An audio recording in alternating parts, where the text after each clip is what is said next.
我哋今日香港呢個環境就係咁啦，即係漢賊不兩立呢個你成日講嘅。你去選，你攞唔攞到150個提名先？喺而家咁嘅環境，如果你宣佈選，我唔知，咪而家就民建聯會支持你先。越嚟越難嘅嘛，民建聯而家好多都支持咗阿林鄭啦，表咗態啦，大家都知啦，啱唔啱啊？所以越嚟越難㗎，再上埋呢個節目仲追多錢又入我數，更加唔得添啦。想知道我同毓民會有啲咩講咧？請收睇毓民會客室。毓民會客室逢星期六10點至11點。Hello， 大家好，又係今個星期本土旅遊團嘅時間啦。係啊。咁今個星期咧，唔知見唔見到我哋咧就？講呢啲唔得，我懟上網啦 ，OK 嘅。咁咧，今個星期講乜嘢咧？就係一路我哋原本 plan 咗呢一集咧，係2017年第一集。就係拆 Q 大台嘅。係啊，呢個就係而家就變成呢個新星頭拆大台。新星哦，係喎，新星頭係啊，今日而家新年。新年頭就年30萬係嘛？如果出到嘅話，係啦，年30萬拆大台，好啊。咁拆邊個台咧？我哋唔係嗰啲，唔係嗰啲。唔好誤會，冇是非聽呢度嚇。咁咧就係拆香港唯一一個最大嘅電視台啊，壟斷晒嘅無線電視廣播有限公司。佢好似話放棄個電視牌啊嘛，唔係佢放棄嗰個係嗰個叫咩啊？衛星電視牌，收費電視。哦 ，OK。係啦，咁啊點解咧？咁我就即係有之前你有睇到一兩集係講劇集啦。我哋睇廢宅的唔知咩煲劇生活嗰陣時候，我哋有講下，我哋係睇其他台嘅其他台嘅其他地區、其他國家嘅電視台嘅節目，我都已經冇睇過無線啊都相當耐嘅時間啦，因為一翻到屋企，尋日係一翻到去開個電視咧，嗰個電視機直接駁咗上去個 internet 嗰度，係同條天線係冇啦關係。我咪就係拍廢宅煲劇嗰集嘅時候，我哋拍完去食飯就睇嗰套就第一集咁出街，就嗰套叫《致命復活》啊嘛。我咪話佢俾人揾咗山窿，揾咗10年咧，但係咧即係啲化妝嗰啲美姿真係做好啲，哇！大佬塊面要青靚白淨咁樣，即係你衰衰地灰灰塵塵沙都要。佢哋講得好認真㗎啦。好認，即係有搭咗個景出嚟，好認真。好認真，佢哋講得好認真，好大製作嘅。咁但係我冇睇過。咁我哋問翻我哋女嘉賓先，我問翻今集嘅嘉賓啦，又未見過啦。你有冇睇香港嘅電視嘅咧？仲係停留喺亞視嘅年代啊嘛？你上一次開電視嘅時候有冇亞視嘅？上一次開已經冇咗好耐，冇咗好耐。冇亞視嘅，我記住嘅。即係你有咁，因為唔係我真係黐線嘅，我有一去過人哋屋企咧。開人哋個電視機咧，仲見到有亞視嗰條 channel 喺度，佢冇搜過台，未俾31號搞咗。即係佢要搜過個台咧，先至會清咗亞視嘅 record，換翻啲新嘅嘛。咁仲有亞視嘅喎，真係揾㗎，即係嗰啲咩經典劇集台仲喺度。咁但係你點解唔睇 TVB 嘅咧？係咪唔係咯？你點解唔睇電視或者唔睇 TVB 嘅咧？我其實有睇嘅，就係全家人一齊食飯嗰陣時，被逼會聽住 TVB 做緊咩咯。嗰啲綜藝節目係啦，嗰啲綜藝節目毫無創意、死抄爛抄嗰啲啊嘛。咪淨係得翻嗰種叫做掌門人式嘅。佢真係每一個綜藝節目都係抄韓國啊、日本啊、台灣啊咁。抄翻自己嗰啲獎門人翻炒獎門人咯，跟住乜嘢嗰啲咩開心唔知咩嗰陣時咩開心咩香港咩，佢又係即係獎門人改咗個名又都係嗰抽人係啦，都係嗰抽人咁玩啦。咁但係係因為乜嘢令到你唔睇咧？我覺得開始覺得佢啲節目嚟嚟去去都係一樣咯，係啊，嚟嚟去去都係一樣。我係因為點講咧？你點解唔睇咧？你有冇睇啊？電視好少睇嘅而家，即係好講白啲。以前咧一個人住嗰陣啦嚇，就冇嘢做，你翻屋企都會開個電視就開新聞台嘅，即係有啲聲新聞都唔睇得。跟住發覺，原來講啲嘢都唔乸係真係嗰啲嘢嚟嘅。跟住然之後，我睇完，我仲俾佢混淆咗，我仲要上網花多2至3倍嘅時間先至了解清楚事實真相嘅時候咧，咁我又覺得我連新聞台都唔使睇，咁劇集嗰啲更加唔使睇添啦，係咪先？咁於是係咯，整下咪完全睇都唔睇咯。因為你頭先講過啦，無線電視咧係話賣咗放翻個牌出嚟，佢放翻係咩牌出嚟？就係無線電視、無線收費電視。咁其實無線收費電視咧已經係講緊好似做咗10幾年嘅啦，10幾年即係佢話即係劇集台啊？唔係啊，嗰啲好多台嘅，即係佢又買條 channel 要你裝個嘢上。8嗰啲係嘛？係啊，即係裝佢係，跟住咪就係氹你。喂，如果你氹啲阿婆咧，就成嚟。喂，如果你唔收會揀嗰個收費電視，你睇唔到嘅。佢話好多嘢睇嘅，咁即係就嗰個收費電視咯。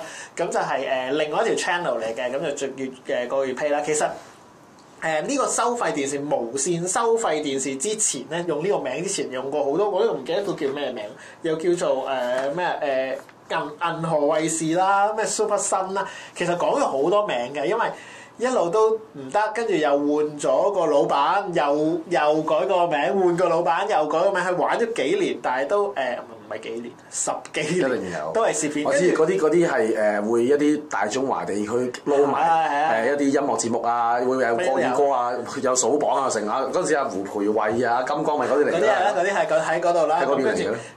嗰堆咧係做極都做唔起嘅，即係一路都係蝕錢嘅。咁到我諗幾年前啦，跟住我見到佢喺啲商場擺 proof 啦，跟住無線收費電視。我諗都係應該係最後一擊㗎啦，咁樣點解會係覺得係最後一擊咧？因為佢用自己個名，用自己個名出嚟，翻自己個名，係用翻自己。得唔得就不得啦，得就得，唔得就揦嘢㗎咯喎。跟住原來真係最後一擊，所以真係唔得啦，揦嘢！我而家唔玩啦。即係最後一擊，點解唔玩啊？年年蝕錢之後啦，因為佢每年咧都要俾政府牌費嘅。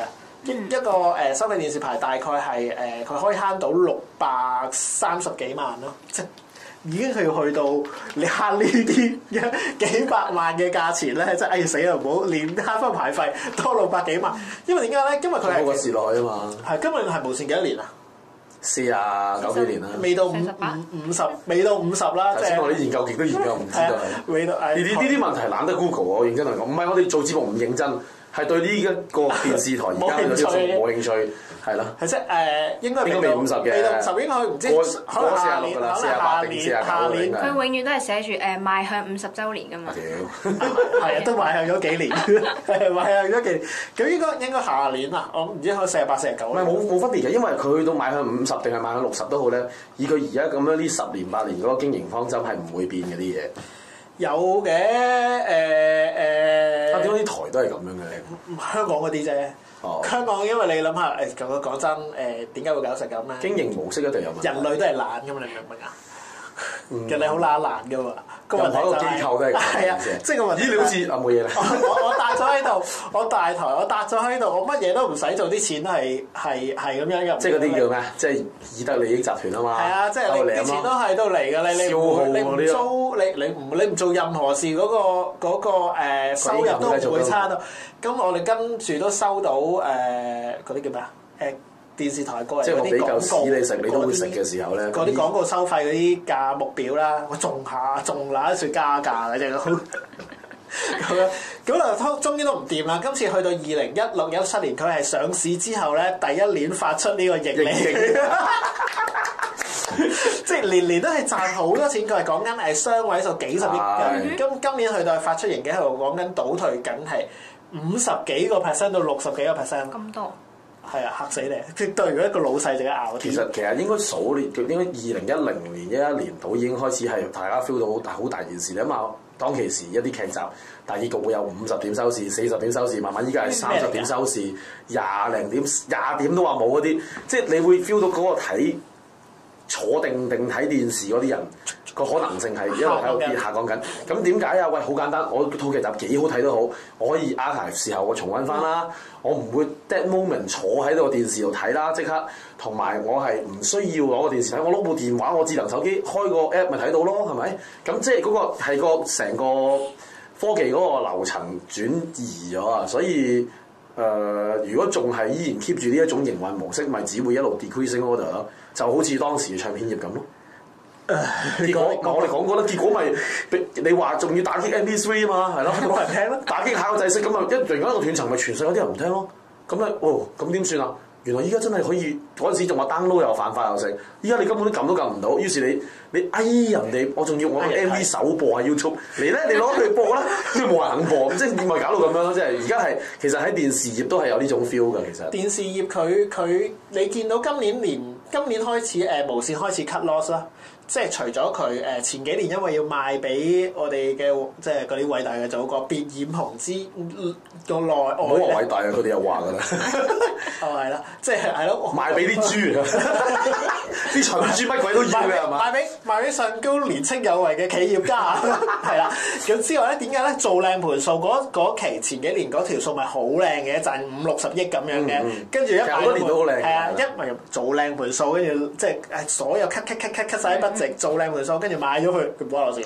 咁跟住咧就開始執落嚟啦，執到而家開始見到佢 cut loss 啦，開始賣咗一啲台灣嗰啲附屬公司嘅，即係嗰啲廣播啊或者衛星嗰啲公司賣走咗，跟住再今次匯豐抌埋嗰啲咁嘅有線電視牌，唔係有線電視牌，收費電視牌，先至搞到今年條數可以倒退40-50% 咯，即係仲有幾億。佢年頭唔係話雄心壯志，就話今年翻拍呢個啲咩開第3集第4集嗰啲立 Q 集，有冇理佢先？跟住咪今年嘅業績大概係得翻個位數啦，4-5-6億咁上下啦，即係仲未去到蝕錢嘅。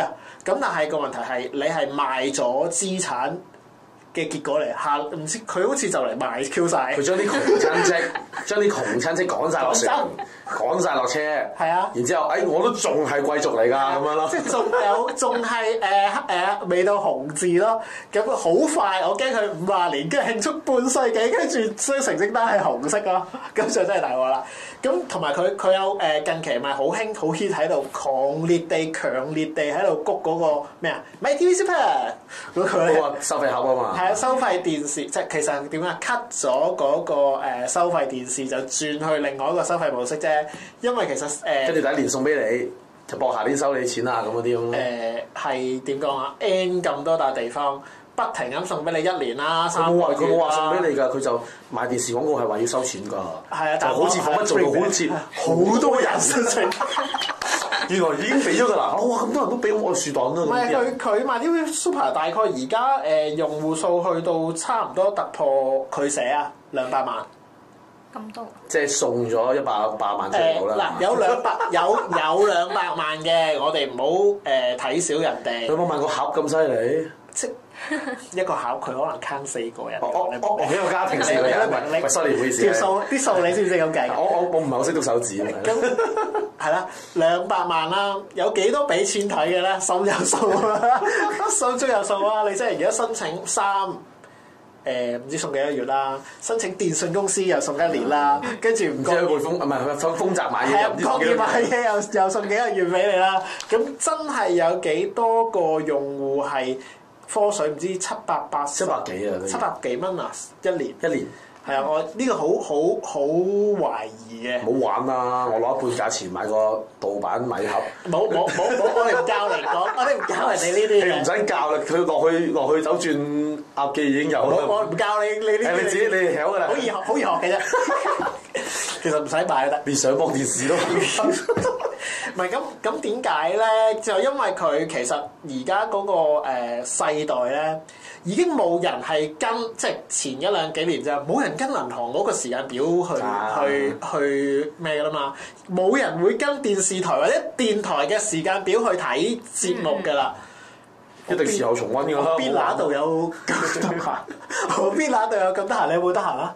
我唔會啊。你會唔會追翻屋企，即係任何節目會唔會趕翻去睇啊？唔會，因為知道有得重溫。呢個就係 that's the main point。我哋以前僆仔嗰年代，我聽我老豆老母講話，佢哋係會趕翻屋企。今晚大結局啊！今晚做港姐啊！係啊，今晚大結局啊！我哋要翻屋企早啲食完飯擔定凳仔等睇啦，咁樣係咯，係冇呢回事嘅嘛。而家冇啦。全部人都係OTT，唔係最搞笑係咩咧？最搞笑係開頭因為我啲接觸科技比較舊，喺2000年鬆啲年嘅時候咧，嗰陣時咧呢個TVB 個 app 咧仲要唔係咁 MyTV 係啊，個 MyTV 仲要未咁未到 super，佢仲要係咩咧？佢仲要係今晚集劇集出街咧，佢要堅持插好多廣告，同埋堅持12點後第2日先俾你重溫。結果咧啲人喺香土啊 U1 啊，冚唪唥好睇拎已經睇到晒過佢。佢老尾佢仲要得4集係嘛？人哋係1、2、3到20集喺翻晒度，跟住啲人話：喂死一播完11點，即刻就12點未夠就即刻有得睇啦。跟住唉，開始佢都發覺唔對路啦，俾人搶晒啲廣告位之後咧，咁得啦，我都照出，但係我就係咁插好多廣告咁樣咯。咁但係轉咗做叫咩啊？呢啲叫做 Apps 或者機頂盒之外啦，咁佢而家個幾個老闆啊，咩亞洲梅朵啊嗰之稱嘅，咁對呢件事咧覺得好雄心壯志咧，一定要搞。佢啱啱第一次搞掂。未拉過嘢係咁，係啦係咁，跟住好雄心壯志係諗住搞呢個咁嘅OTT 啦。咁但係其實我話俾你知，對於無線嚟講咧，搞呢個叫機頂盒或者 OTT 或者你冇講手機 Apps 咧，對於無線嚟講係一件慢性自殺嘅行為嚟。如何？點解叫慢性自殺咧？以前喺香港一台獨大。啲人淨係識攞住個 remote 撳着個電視機嘅啫，鉛筆一啦，係啊阿仔唔使睇嘅，冇嘢睇。最多撳兩下 power 一台冇一台添，唔係為咗 power 已經係再撳兩下就到3台啦，已經係無線啦。睇明珠台，跟住你撳一下嘅啫，因為教識你前幾年啦，要教識一個師奶或者嘅阿婆婆。上網咧係一件比登月咧更難嘅任務嚟嘅，即係你點樣教佢？哇！嗱，你要用呢個手 download 嘅手機點樣撳先至睇到噶嘛？好難。相書呢套劇集就有噶啦，咁啊超難噶嘛！咁但係咧，佢用咗1-2年嘅時間咧，不停咁樣教啲阿婆去睇，即係喂，你可以用 MyTV Super 重溫喎，咁跟住仲要教嗱，你撳一撳，跟住阿婆睇住你學識晒咁啊！而家係多咗好多師奶或者叫做咩啊？佢哋嗰個觀眾群，即係明嘅觀眾群，即係嗰啲慣性收視。即係你俾乜佢都睇嗰啲阿嬸啊！慣性收視嘅觀眾群，由撳一個掣識得上網嘅時候就奶招啦，因為就真係唔怕貨比貨啊！真係，因為你而家只可以做到咩啊？你只可以賣同步。即係如果你賣外埠片嘅話咧，你只可以賣同步，你唔可以賣啲已經播完嘅劇集啦。好似嗰個咩巾幗3咪就係咯。我老婆話：有一播嘅時候，我老婆話唔睇，點解唔睇啊？因為呢套咧之前收皮台播過㗎啦。你上網揾到你睇晒㗎啦，使乜我慢慢就睇？即係當你如果話我想睇一套劇集，佢都播過，即係你可能買韓國、日本咁買過嚟，然後播完先至放一撳，咦幾好睇喎！跟住隔離嘅聲啦，唔使喺度追㗎啦，你揀嗰個 Apps 跟住就播啲字幕咪都韓文版有晒啦，清新地佢都唔想加字幕啊！而家即係佢都唔想粵語配音啊，因為難啦貴啊嘛。跟住咁睇晒，佢即逼住就一定要做同步，咁你先至有機會。跟住就係其他嗰啲咁嘅台就睇翻你以前嗰啲咩經典劇集台，經典劇集台舐緊嘢嘅。點解咧？5-6年前咧，就因為冇乜生意嘅時候咧，你記唔記得佢哋無線出過一大抽嗰啲電視喪出 DVD 同埋 VCD 嘅 CD 啫嘛，譬如 DVD 啫，喪出佢真係所有嘅舊嘅劇集出過晒啦，已經經典劇集已經出晒㗎啦。咁即係佢連個 source 都出埋街嘅。你想睇你問 Google 大神啦，上網有㗎啦，唔使等佢播。你問 Google 大神啦，咁結果咧最難嘅嘢就係教識阿嬸上網嘅呢件事。教識咗之後咧，我已經見到喺地鐵或者啲交通工具嘅時候咧，佢哋有阿嬸睇埋 TV Super 啦，有已經開始撳緊其他 Apps 嚟睇啦。呢件事係好嚴重，呢個係成慢性自殺嘅行為嚟嘅。因為你個問題就係咩啊？講到最終點解要睇你個台先？點解要睇先？就係因為你個內容啊嘛。啱啱播完嘅鬼怪啦，韓國 ViuTV 係免費嘅。啲人係咧，佢係播完即係韓國8-9點播完啦，12點佢講得明12點之後先至有重溫。啲人係等成即刻就夠即刻播嘅，12點都係聽朝唔使翻工嘅人即刻咁睇嘅。咁你所以你根本係冇辦法再去諗住用嘅節目質素去吸引到人，因為人哋用節目質素吸引到你，你係無論時間咧會抽一啲時間出嚟睇，而唔係我唔覺意睇到。佢而家都去得好盡啊！譬如佢依家除咗 J2 之後，佢埋 J5 啊嘛。我見佢佢已經播緊呢個咩啦？Doctor X4啦，我見佢。係啊，算新㗎啦，即係我算新㗎啦。你都幾慢性自殺？你即係你引入嗱，即係好似頭先咁講，貨比貨係啦，你貨比貨啦，或者好似話事解，你做機頂盒，你教識啲阿嬸上網呢件事，佢唔做又唔得，係做有死殺雞取卵快啲死，咁其實係冇辦法燃燒緊自己生命㗎。你睇到好明顯，你攞得日劇、韓劇咁 update 嚟播，你睇下你自己拍啲垃圾，即係你一理下之後。而家播緊咩啊？財神家都同埋跟住下都嗰套係咩啊？我係一路都唔能夠好理解點解會有連續唔交咁多年。仲有連續3套係唔係長啊？黎耀祥啊！連續3套計一日死幾次之後，可以同一時間同一個人係有3套劇集。我呢個我慣㗎啦。譬如我覺得我哋成日講，我哋有次都研究過點解香港啲藝人30零歲先紅係嘛？邊個啊？因為個問題就係香港嗰個人才培訓咧，演藝人員嘅培訓咧係有問題嘅，佢係完全唔理人嗰個人嘅生態。佢讀完咗晒書29幾歲出嚟先開始去學。簡單啲啦，一個女演員最，你覺得你最風光最靚嘅時候喺邊度啊？幾時啊？都係嗰啲23、4歲。18歲去到30歲前。係啦，10年啦。係18歲到30歲前，你見到啦，台灣、韓國、日本甚至大陸。所有嗰啲出道嘅少女係幾多歲開始培訓啊？佢哋係好細個，譬如日本 AKB 嗰啲係10幾歲，11、2歲已經係出嚟㗎啦。10幾歲啫嘛，你日本有 AKB 啦，玩咗都差唔多10年啦，咪得咯，11、2歲開始培訓一個演員同讀過，即係培訓一個演員同讀過大學課程差唔多啦，你當5、6年成熟啦，可以出得嚟有叫咩？有才藝啦，幾多歲啊？都已經咪就係18歲，17、18歲咯，咪就係17、18歲開始紅，可以紅到去29咯。咁以無線嗰個狀態係咩啊？我哋選港姐。阿翠如 BB 一紅都已經33啦。你明唔明啊？即係揾得人嫁噶咯，原來係咯。就係而家叫玩幾年嫁咗噶咯。而家個狀態就係嗱，佢哋就係港姐啦，或者再培訓班嚟嗰啲人係一開始入無線嘅年齡層係幾多？20零歲，咪照一樣啫嘛，咪俾機會佢培訓啦，好未？係咪？訓練機會培訓。訓練我唔理嗰啲啊，訓練咁跟住咪又係又係5、6年咁樣先至紅啦，跟住俾佢拍劇。一有開始，你記唔記得幾年都係㗎？一開始個女演員啊出名啦，紅啦，幾多歲啊？一定過3㗎啦，3字咯，一定過3。3字頭就去到嗰個女明星係需要結婚嘅時間啊嘛。你諗下，我近期覺得真係 OK 嘅嗰個阿心心，即係3線劇都有佢份。呢集就做情，第一套做情婦，第2套就做宮女，第3套就唔知咁就又做奸角咁樣。你3套即係3集都會見到你嘅，即係呢個時間就係咁樣咯。即係所以，但係我係咁要上網 Google 大神一下。佢都30幾嘅啦，因為你咪就係啱咯，你咪見到近幾年嗰啲咪無線嗰啲花旦係咁就，因為全部都30幾歲要結婚啊嘛。一係就揾人仔咯。係啊，結婚都咪最後一陣嘅，每個咪30幾歲係咁走，仲有啲唔生性嗰啲啱啱捧你嗰陣啊有咗，即係你呢啲就係呢啲意外噶嘛，你咪見到根本係唔啱嗰個生理時鐘咯。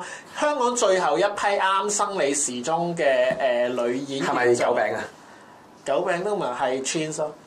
哦，係 Twins 咯。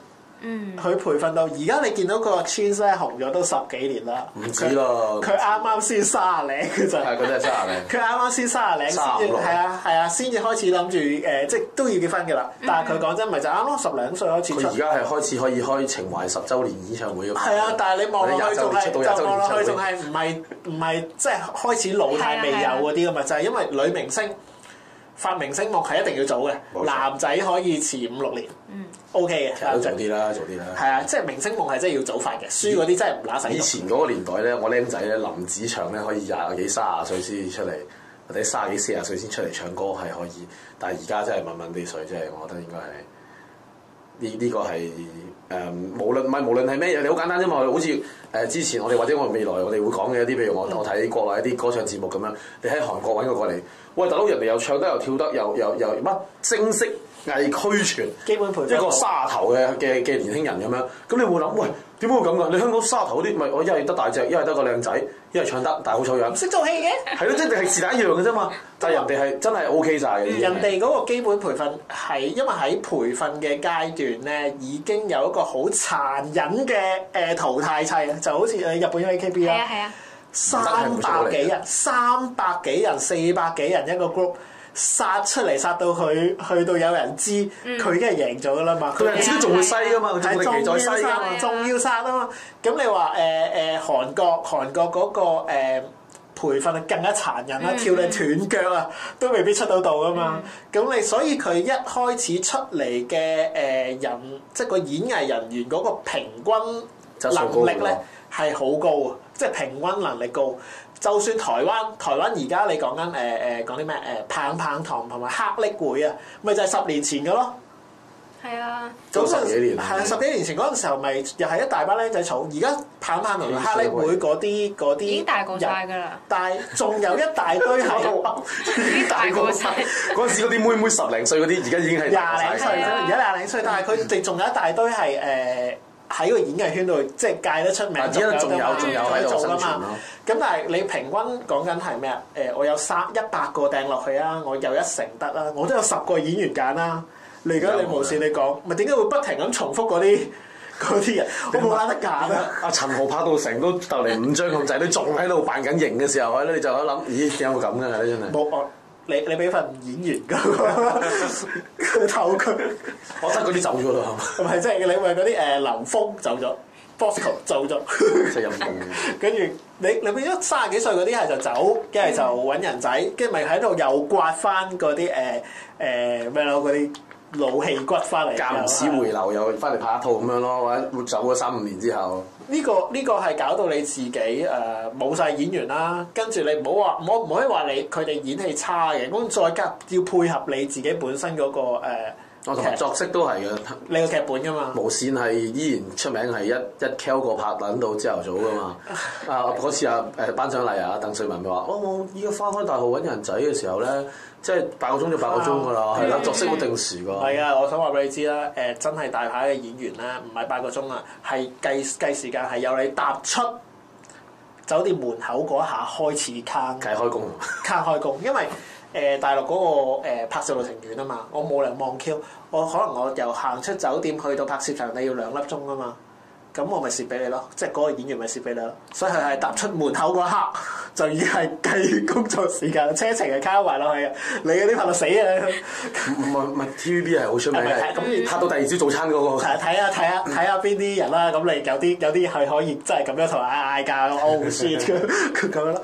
咁同埋仲有就係另外一個我覺得TVB 好 Q 戇居嘅嘢就係啲劇集，唔係講 quality， 唔係講你講佢自己拍嗰啲啊嘛？係講自己拍，唔係講 quality， 係只係講佢播放時間，因為唔知懶定係乜嘢播放習慣嘅問題。以前咧就一次星期做5集嘅，5集啊嘛，一次打都算㗎啦。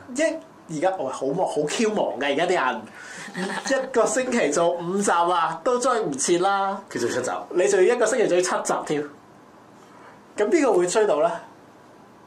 都幾神奇啊！呢件事係啊，我唔知。有陣時無啦啦禮拜6定禮拜日啊，今日睇英超喎，睇波先。咁點解呢度播劇嘅？又播劇，今日唔係禮拜係唔係而家冇啦，播咗。咁個問題就係好容易斷啊嘛。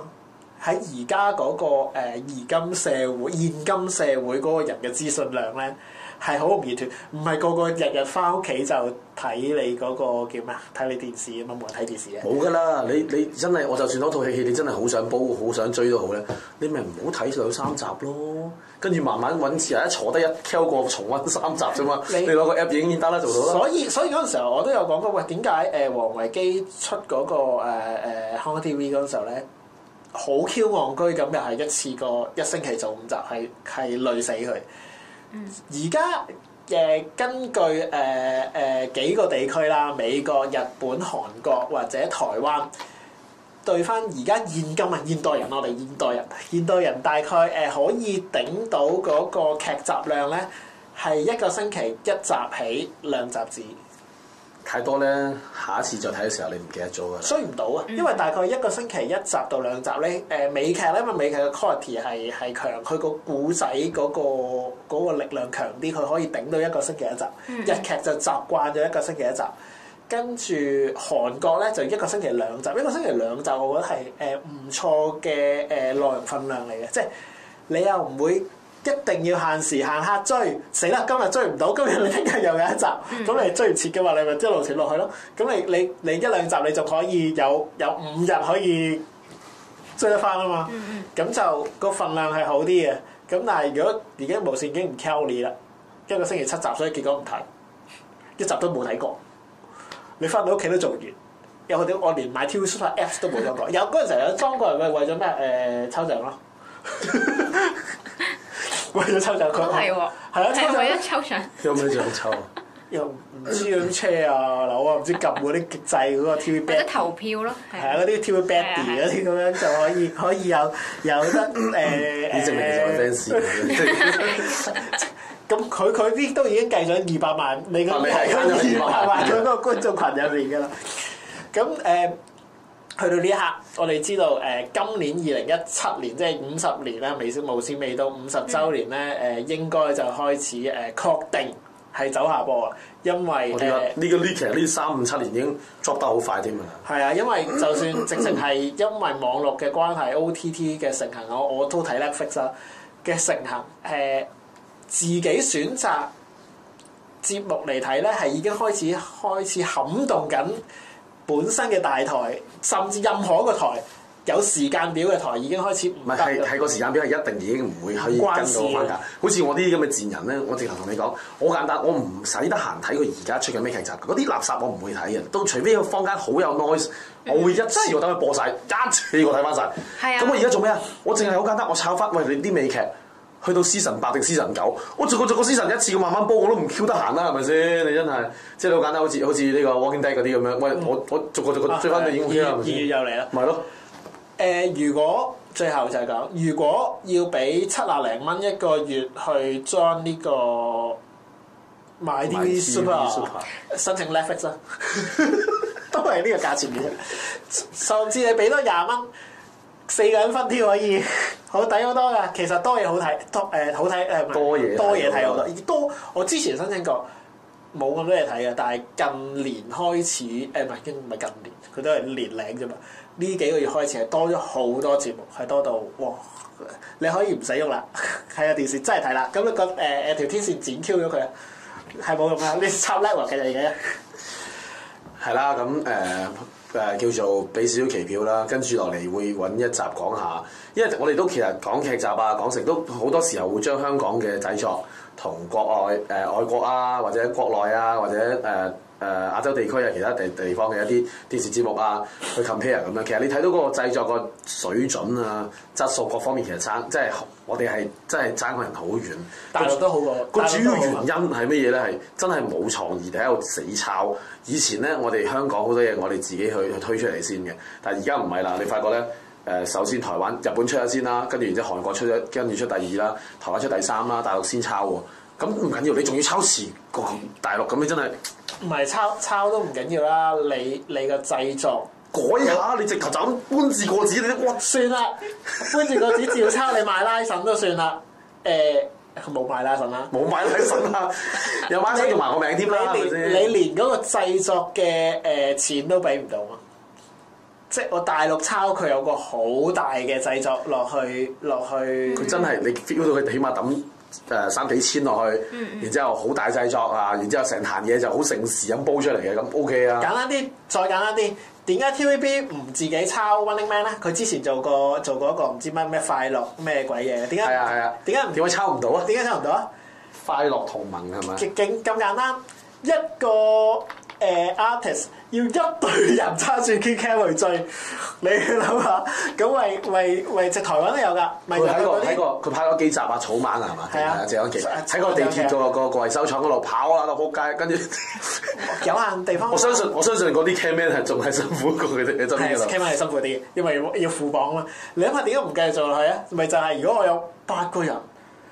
2個人跟住一出咪30-40人咯，喂屌啊！咁一個 budget 會好高，即係扮乘上去噶嘛，咁你咪好大咯。所以唔好搞咁多嘢啦，我買抄就 OK 啦。唔係點？所以點解咪不停咁樣掌門人咯？就係你過嚟我廠度，我就係嗰4支 cam 就拍晒啦嘛。拍翻唔少。係啊，咁咪唔使搞咁多啦，因為你困獸鬥喺嗰個窿度啊嘛，勁咯，唔使打轉佢，淨係嗰度嘅啫嘛。